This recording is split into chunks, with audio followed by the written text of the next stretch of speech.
तो आपको नीतीश कुमार के साथ रह करके भारतीय जनता पार्टी ने कितना प्रदर्शन, किस तरह का प्रदर्शन किया।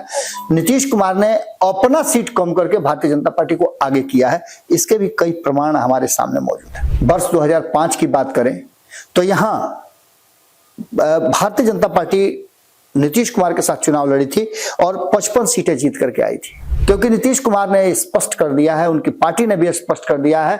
बड़े बड़े होर्डिंग, बैनर, पोस्टर आप देखे होंगे कि जदयू कार्यालय के बाहर लगे हुए हैं। भारतीय जनता पार्टी को इस सारी बातों का एहसास है और इन सारी बातों के एहसास में क्या नीतीश के बिना भारतीय जनता पार्टी राष्ट्रीय जनता दल के साथ चुनाव लड़ने की तैयारी कर रही है। नोरमा ग्रुप, जो सोचता है वो करता है, आपके अपने सपनों का आशियाना। नमस्कार, एक बार फिर से आपका बहुत बहुत स्वागत करते हैं। भीतर की बात लेकर के आपके सामने हाजिर हैं और भीतर की बात में हम आपको आज वो बात बताने जा रहे हैं जो कल पूरे दिन चर्चा में रहेगी और इसके बाद नीतीश कुमार के फैसले पर भी सबकी निगाह रहेगी। जब नीतीश कुमार प्रधानमंत्री नरेंद्र मोदी के साथ मंच साझा करेंगे, उस मंच पे जो घोषणाएं होंगे और उस घोषणाओं के बाद जब नीतीश कुमार के विचार लिए जाएंगे और नीतीश कुमार जब मंथन करेंगे उस पर, तो ये फाइनल होगा कि नीतीश कुमार आखिर करेंगे क्या। लेकिन सबसे बड़ी बात कि नीतीश कुमार को लेकर के और आने वाले चुनाव को लेकर के एक सवाल जो सबके जहन में है, उसका जवाब भारत लाइव ने खोज लिया है।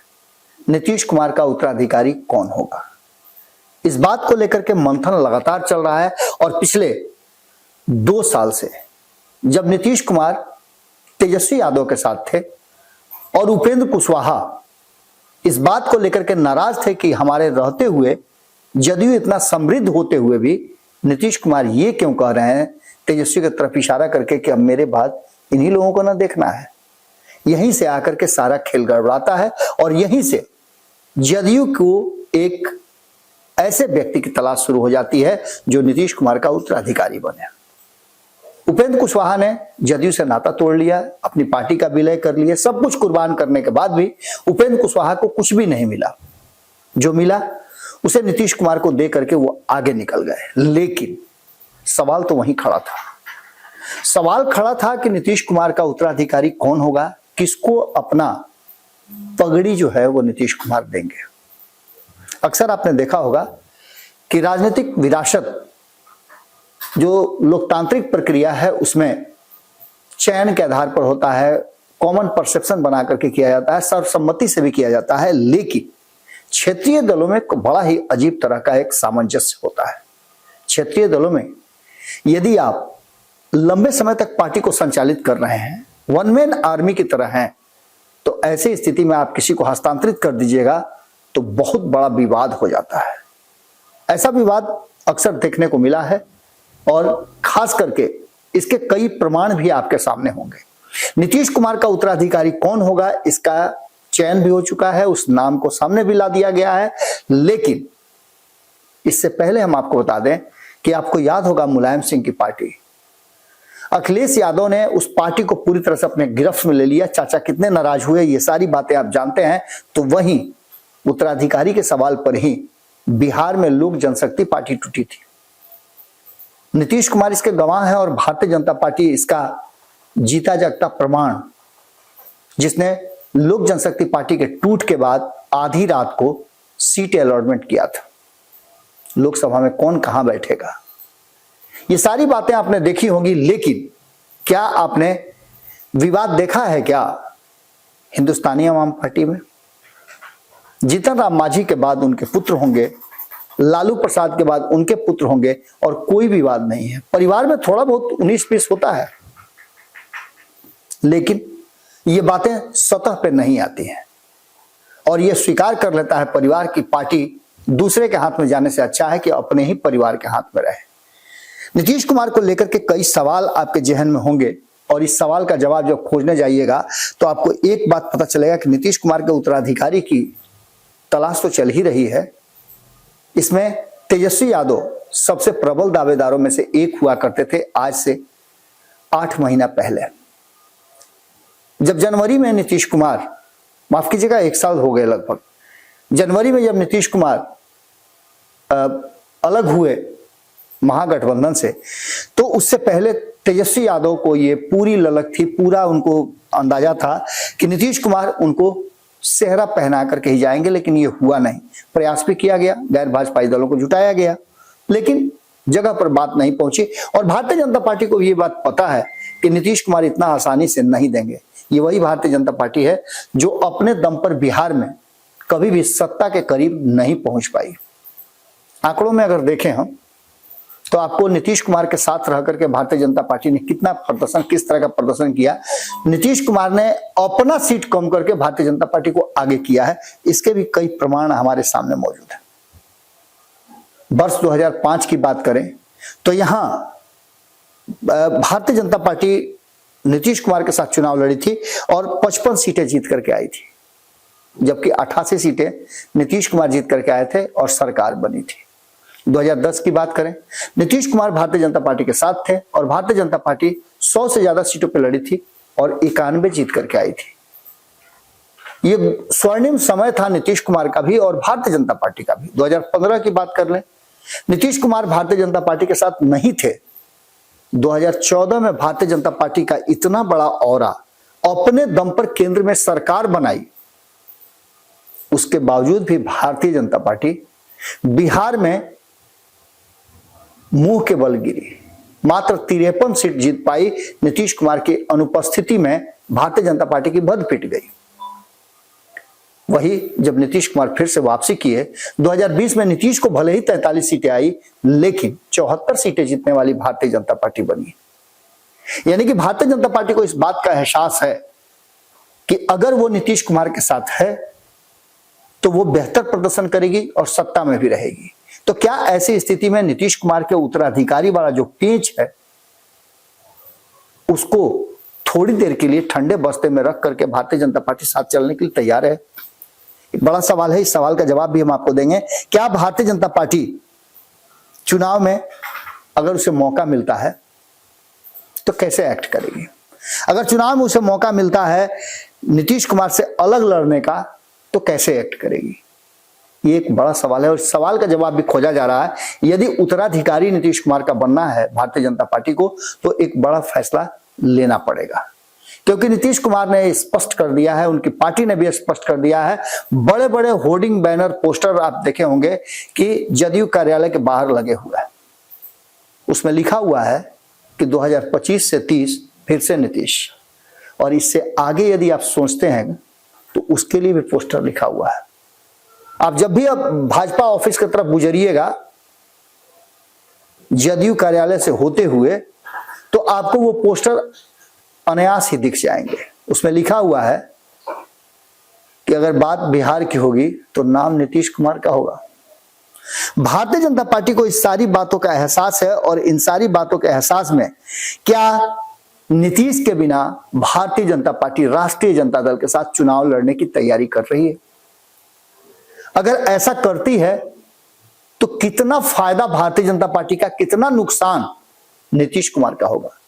नीतीश कुमार का नुकसान न इधर न उधर कहीं होता हुआ दिखाई नहीं दे रहा है। नीतीश कुमार ने एक बार फिर से प्रगति यात्रा करके अपने वोट बैंक को फिर से रिकॉल कर लिया है, संग्रहित कर लिया, संगठित कर लिया है। इसके आगे भी नीतीश कुमार यदि भारतीय जनता पार्टी का साथ छोड़ते हैं तो एक बड़ा तबका उनके साथ आकर के फिर से जुड़ जाएगा। नीतीश कुमार के लिए अगर भारतीय जनता पार्टी के साथ रहने का फायदा है तो उसका घाटा भी है। इन सारी बातों को लेकर के अब जबकि 2025 से 30 तक वाला नारा आपने देख लिया होगा, यह भी देख लिया होगा कि नाम बिहार का होगा तब नीतीश कुमार का नाम आएगा। इसके बाद कार्यकर्ताओं में जो वर्तमान स्थिति है उसमें एक बड़ा भ्रम की स्थिति है जिसे दूर करना नीतीश कुमार के लिए निहायत ही जरूरी है।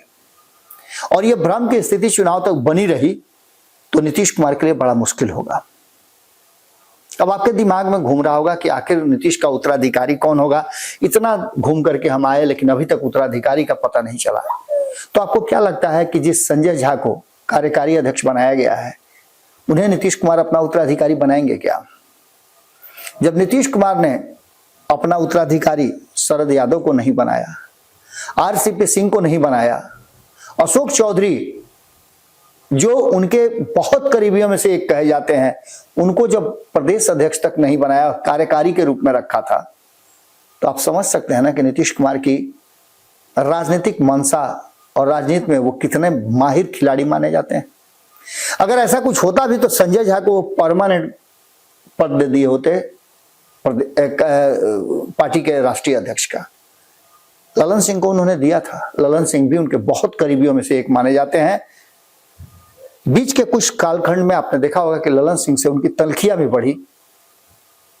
2024 से थोड़ा सा पहले इस बात को लेकर के भी ललन सिंह से उनकी नाराजगी थी। जब उन्होंने पाला बदला था, महागठबंधन से एनडीए की तरफ आए थे, तो सारा दोष ललन सिंह के माथे पर ही मढ़ा जा रहा था। आज ललन सिंह के साथ उनके बेहतर संबंध हो सकते हैं, लेकिन क्या पार्टी के लोग स्वीकार करेंगे? क्षेत्रीय पार्टियों का एक बहुत बड़ा दुख, दर्द और परेशानी यह है कि सेकंड लीडरशिप को कभी भी नेतृत्व के लोग, संगठन के लोग स्वीकार नहीं करते हैं। कई पार्टियों में चयन की प्रक्रिया है।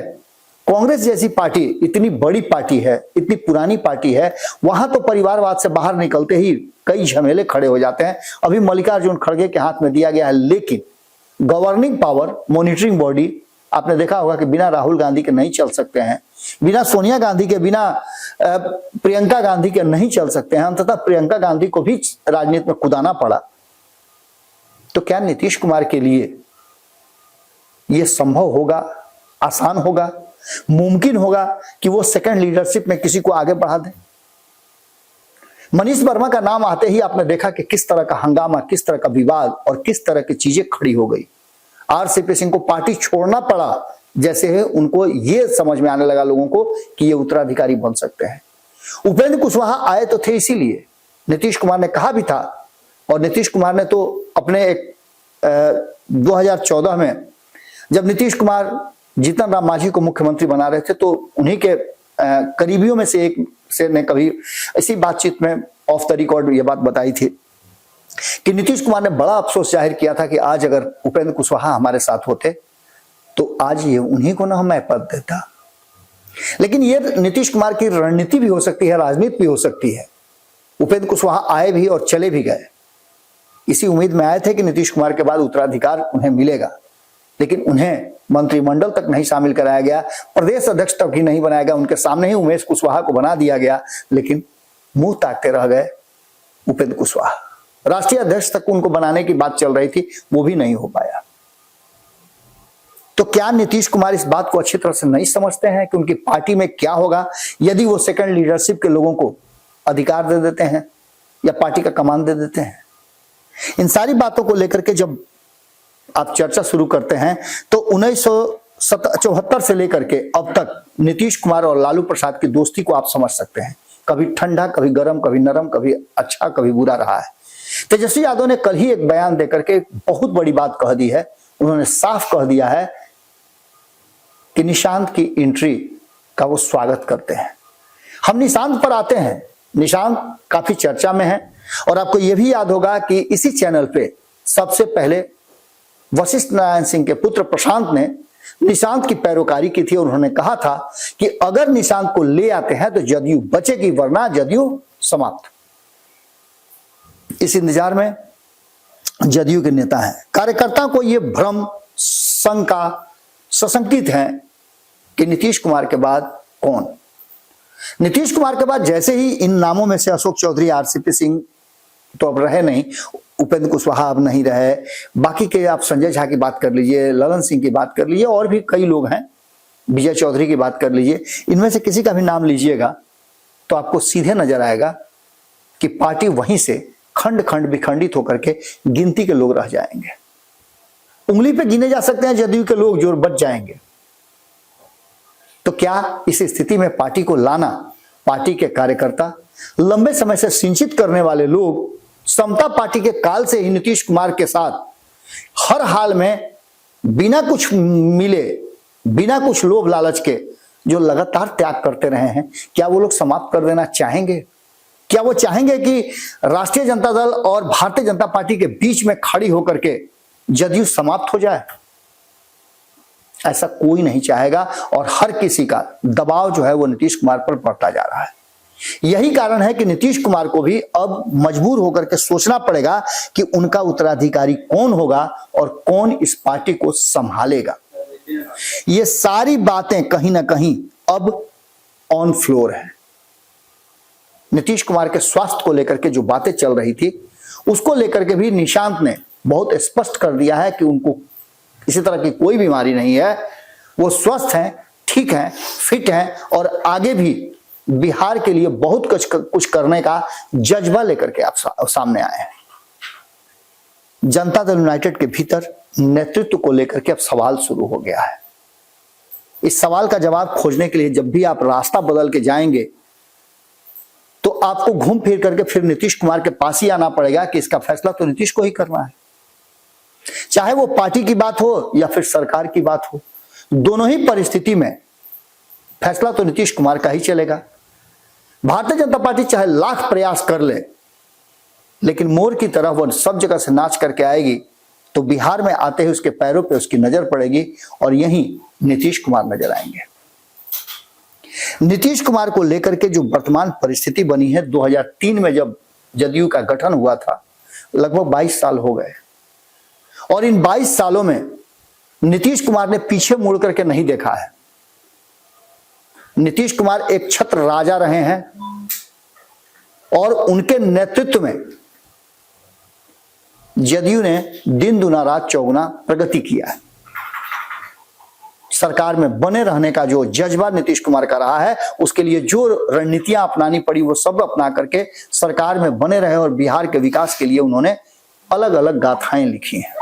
कई ऐसे काम नीतीश कुमार ने किए हैं जिसको लेकर के केंद्र सरकार ने भी अडॉप्ट किया है। आज भी नीतीश कुमार जिस तरीके से प्रक्रिया में हैं, जिस तरह का कार्य कर रहे हैं, उससे साफ लग रहा है कि नीतीश कुमार को यदि आप समझते हैं कि कमजोर हो गए हैं तो आप अपने जीवन की सबसे बड़ी गलती और राजनीतिक गलती कर रहे हैं। नीतीश कुमार उस फिनिश की तरह हैं जो फिर से पैदा हो जाते हैं।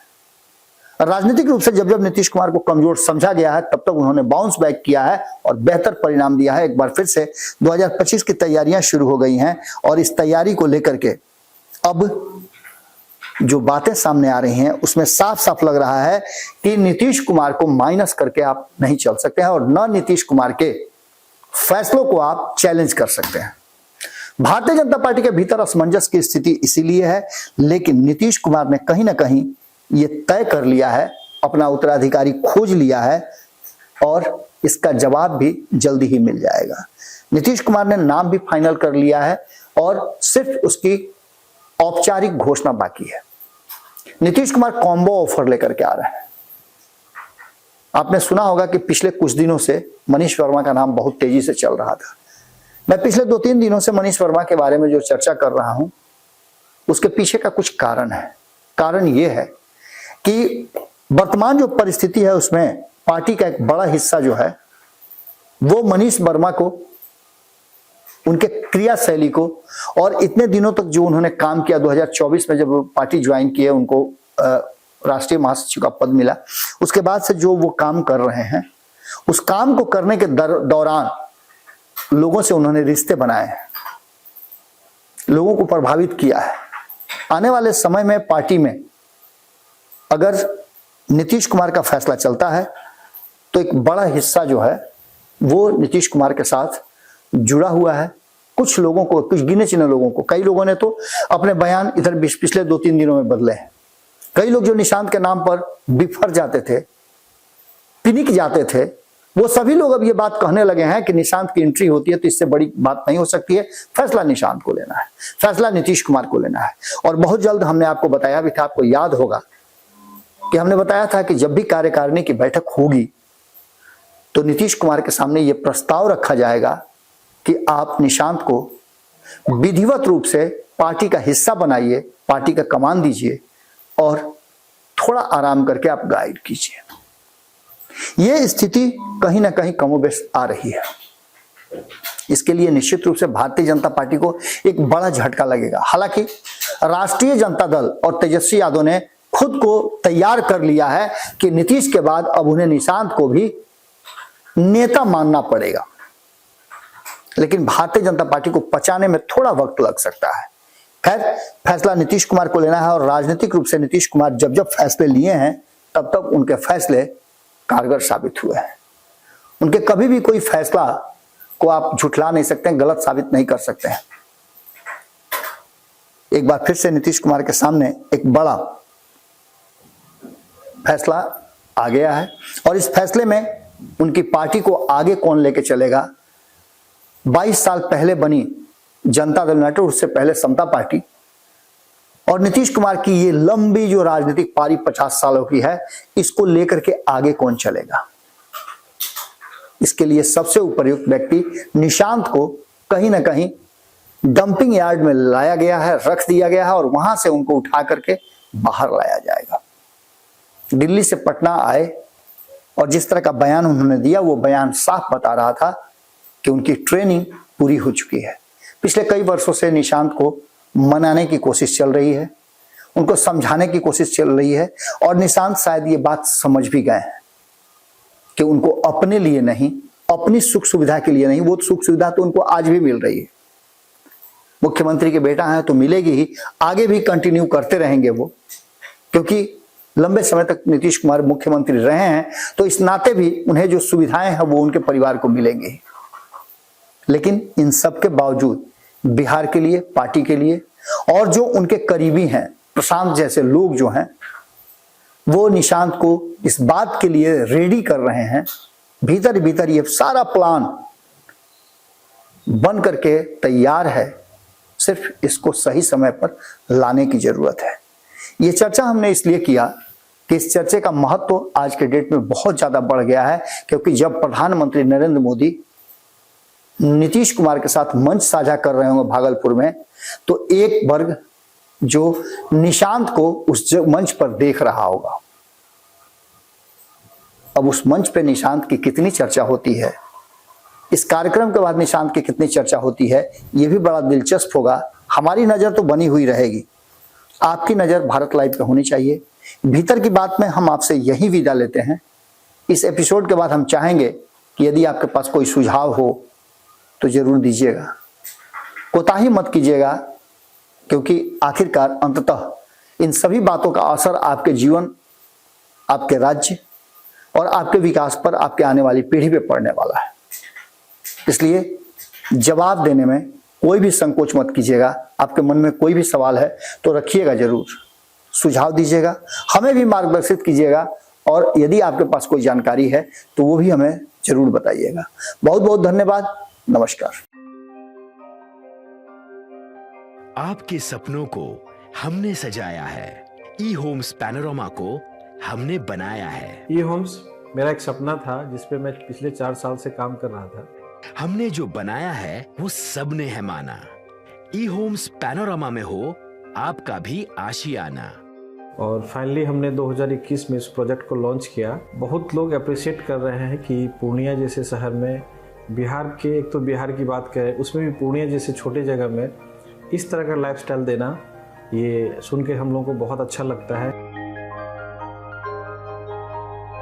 ई होम्स में हमने कुछ और भी किया है, जैसे हम जिस जगह में रह रहे हैं हमारे फैमिली सिक्योर हो, उनको सिक्योरिटी का ध्यान में रखा है।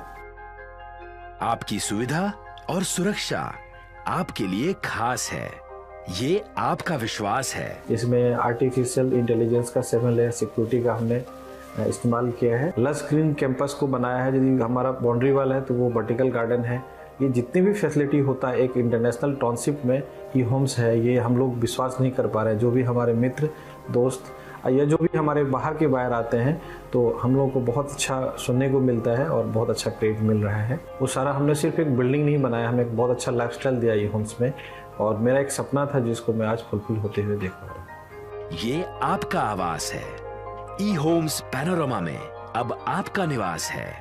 E homes Panorama, luxurious lifestyle redefined. Panorama group, जो सोचता है वो करता है। अगर ये वीडियो पसंद आई और वह बिहार के राजनीति और बिहारियत से सरोकार रखेनी तो सब्सक्राइब बटन दबा के चैनल के सब्सक्राइब कर ली। ओजे एगो घंटी बा, ओकरा बटन दबा देला से कुल सटीक और मारक खबर रुआ मुफ्त में मिल जाई। अगर रुआ पत्रकारिता के हमनी के नया प्रयोग में सहयोग कर चाहतानी तो ज्वाइन बटन दबा दी। पेटीएम नंबर नोट कर ली 93